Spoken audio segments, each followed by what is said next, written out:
Pandemic తర్వాత మనకి ఈ వైరస్లో అనేక రకాల మ్యుటేషన్స్ వచ్చి పోతూ ఉంటాయి. సో ఈ మ్యుటేషన్స్ వల్ల అంటే ఈ వైరస్ రూపాంతరం చెందటం వల్ల కొత్త కొత్త వేరియంట్స్, సబ్ వేరియంట్స్ పుట్టుకొస్తూ ఉంటాయి.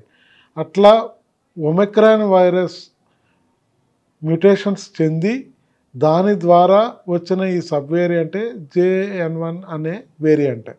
ఇది అమెరికాలో మొదలయ్యి ఇతర దేశాలకు వ్యాప్తి చెందడం జరిగింది. అట్లనే ఇండియా కూడా ప్రవేశించింది.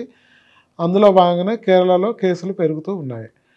సో అట్లా కేరళలో పక్క రాష్ట్రాల్లో కేసులు పెరుగుతున్నాయి కాబట్టి వేరే ఇతర రాష్ట్రాలకు కూడా కేంద్రం అలర్ట్ చేయడం జరిగింది.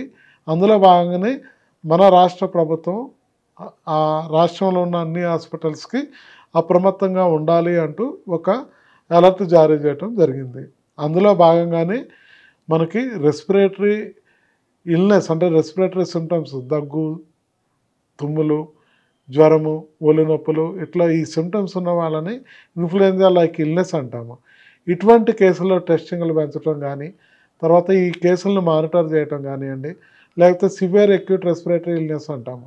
అంటే ఇవే కేసులు కొంచెం సివియర్గా ఉన్న కేసులను మానిటర్ చేయటం కానీ ఇటువంటివి చేసుకోండి. డ్రగ్స్కి సంబంధించి కానీ, లేకపోతే వార్డ్స్కి సంబంధించి కానీ, ఎక్విప్మెంట్ సంబంధించి కానీ వీటిలో ఏమన్నా మీకు ఏమన్నా ప్రిపేర్నెస్ అట్లా ఉందో అని ఒక అలర్ట్ జారీ చేశారు తప్ప దానికి సంబంధించి భయపడటానికి ఏం లేదు. ఎందుకంటే ఇప్పుడు తెలంగాణలో మనకి ఈ కోవిడ్ ఈ వేరియంట్కి సంబంధించి ఒక్క కేసు కూడా నమోదు కాలేదు. సో ప్రజలు అప్రమత్తంగా ఉండాలి కానీ భయపడాల్సిన అవసరం లేదు.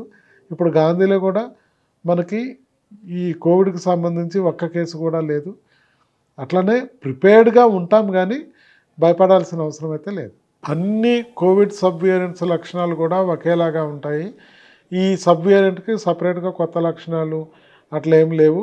మామూలుగా ఇవి దగ్గు, జ్వరము, జలుబు, తర్వాత ఒళ్ళు నొప్పులు, వీక్నెస్ ఉండటము ఇటువంటి లక్షణాలు అందరిలో ఉంటాయి. ఒకవేళ ఇది సివియర్గా ఉంటే అది లంగ్స్ కూడా వ్యాపించి వైరల్ న్యూమోనియా అంటాము. దానివల్ల కానీ ఇంకా వేరే ఆర్గాన్స్ వల్ల ఆయాసం రావటము, తర్వాత ఈ పరిస్థితి సివియర్ కావటము, ఆక్సిజన్ సాచురేషన్ పడిపోవటము ఇట్లా మనం ఇదివరకు కోవిడ్లో చూసిన లక్షణాలే కానీ దీనికి సపరేట్ లక్షణాలు కానివ్వండి, లేకపోతే దీనికి సపరేట్గా ప్రివెంటివ్ మెజర్స్ కానీ, సపరేట్ మందులు కానీ, సపరేట్ వ్యాక్సిన్ కానీ అట్లా ఏం లేదు. ఇదివరకు మనకి ఏవైతే కోవిడ్కి సంబంధించిన గైడ్లైన్స్ ఉన్నాయో దీనికి కూడా వర్తిస్తాయి. దీనికి సపరేట్ జాగ్రత్తలు అంటూ ఏమీ లేవు. అంటే ఇదివరకు మనకు ఏవైతే కోవిడ్ కోసం టెస్టులు చేస్తున్నామో ఆ టెస్ట్ ద్వారానే RT-PCR అనే టెస్ట్, యాంటీజెన్ టెస్ట్ కూడా ఉంటాయి. ర్యాపిడ్ కిట్ వాళ్ళ ద్వారా కూడా మనము ఈ టెస్ట్ని నిర్ధారించుకోవచ్చు.